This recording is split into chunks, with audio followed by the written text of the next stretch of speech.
The Chicago Bears have an opportunity to zig where everyone's expecting a zag. What's up? My name is Sean. This is Sports Talk Bears. And for you guys that watch regularly, I'm fully on board of keeping Justin Fields in building, but we've got absolutely everyone, and it feels like absolutely everyone in the mainstream media shouting that the Bears are ready to trade Fields over the next week or so, with the bones of a deal being put together during the combine, which starts Monday. So I'm going to do something here. I'm going to humor this. I'm going to mock this up in a minute. And this mock will be a path to having our cake and eating it too. And it's done in a way that most are not thinking about. So I'm going to get to that in a moment. But from Jeremy Fowler to Adam Schefter and now Albert Brewer this week, and it seems like Albert Brewer's opinion is on every story this week, it's insisted that this course of action, trading Fields, 100% they think they know it's happening. So, okay, let's do something here. If this is a course of action, I think at best it's 50-50 here, but I think these guys are missing something really huge here. It's actually so obvious. And this thought was mentioned in the comments by @ToneDuncan yesterday. Shout out to you, brother. Thanks for being such a loyal viewer. It's always a great conversation with you. And yes, I'm always going to give credit to even my viewers. His response when I asked him about who he thinks the Bears are going with at QB, this is very interesting. He said, if I was to believe anything, it would be when our GM said he has to get to know the person before he makes a decision. And we both know that hasn't happened yet. Thanks again, brother. That's great. And that really resonates with me. Poles said during his presser that it's vitally important that the quarterback we go with is the right person, and it's not just about ability. Now we know Justin Fields, right? He passes that test across the board, the character test, on the field as a leader and also in the locker room. Caleb, not so much so far. He hasn't had glowing reports, and it'll be super interesting what happens once the Chicago Bears are able to fully interview him unimpeded during the combine. And I just think the jury's out on him. I mean, I'm kind of out on him, but we'll see. If the Bears are in fact trading Fields and going with another quarterback, I consider this scenario the best road, and heavy.com, they give credence to this, and it is just a great article on this. If you get a second, I'm not going to scroll all the way through it, but if you get a second, give it a read. So we do something interesting here. Poles doesn't sit pat and take Caleb. We just can't build anything, right? We can't build anything around him if we do that, and I'm not even sold he's the dude. Instead of selecting quarterback Caleb Williams out of USC, which most around the NFL believe Chicago plans to do, the Bears instead trade out of the number 1 slot with the Washington Commanders.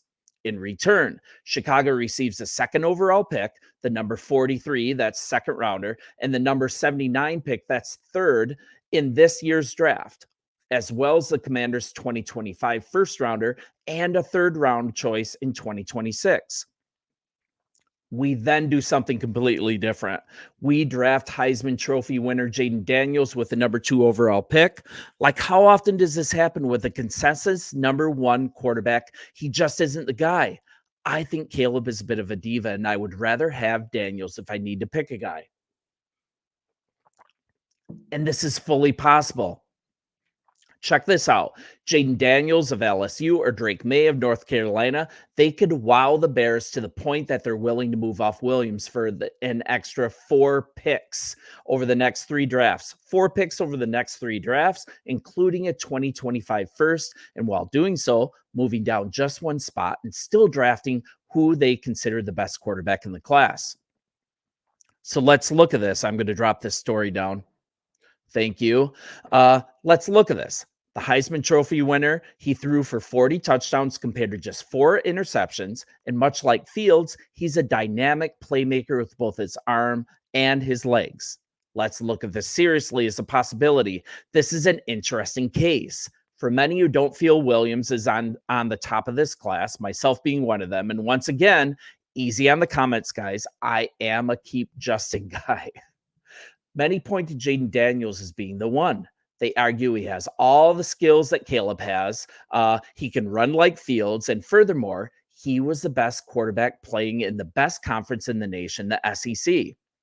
There's something to that. Daniels is also the type of quarterback who works hard to improve every single year. Early in his career, if you're not aware of this, He had a big problem with turnovers. He came back and had the lowest turnover percentage of his career. He also had one of the lowest turnover worthy plays in the nation. In 2022, he had trouble handling pressure and getting the ball downfield. In 2023, he played superbly under pressure. He had a career best level throwing downfield.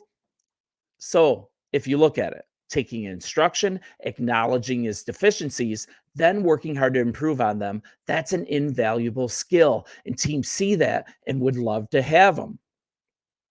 One of the criticisms of Fields, right? It's his inability to read defenses.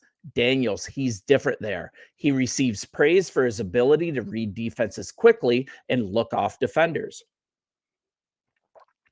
He makes precise passes. He puts the ball where only the receiver can make the play. And Jaden Daniels is really growing on me. I think he might be our guy if we choose to go in that direction.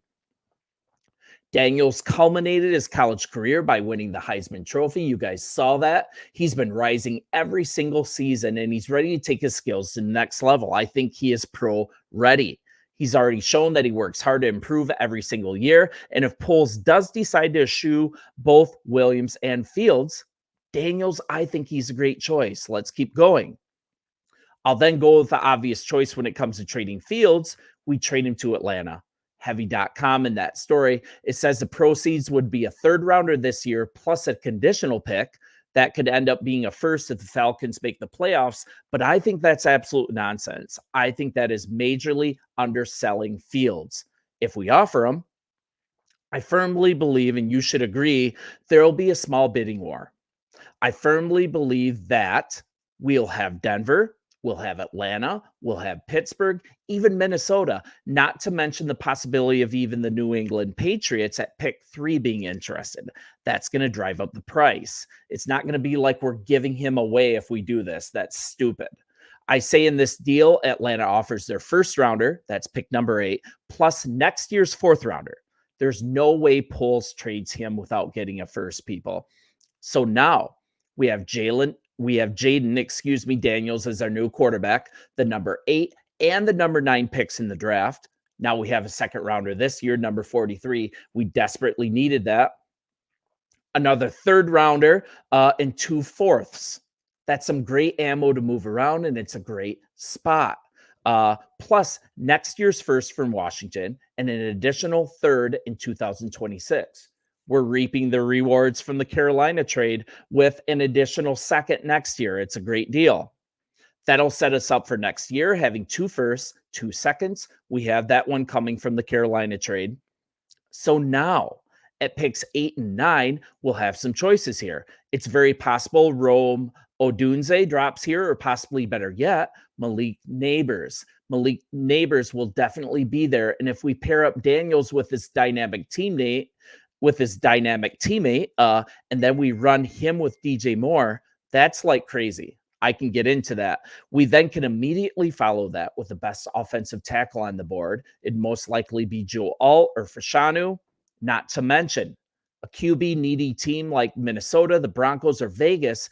They could offer a package to trade up as they sit at 11, 12, and 13th, respectively, for either our number 8 or our number 9 pick. There are so many possibilities here, and we still get a bounty for that number 1.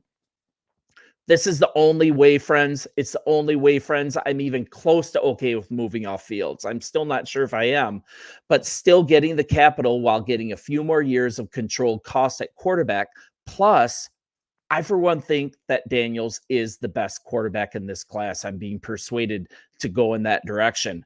Then in the second round, we can draft a center, or we can get the edge that we're in need of. Just so much flexibility. It was just announced Friday that the cap is raising. So now we're sitting here with $83 million in cap and the number 1 and the number 9 pick with the possibility of already having our quarterback position stitched up, or the opportunity to have the pick of the litter at quarterback in the draft.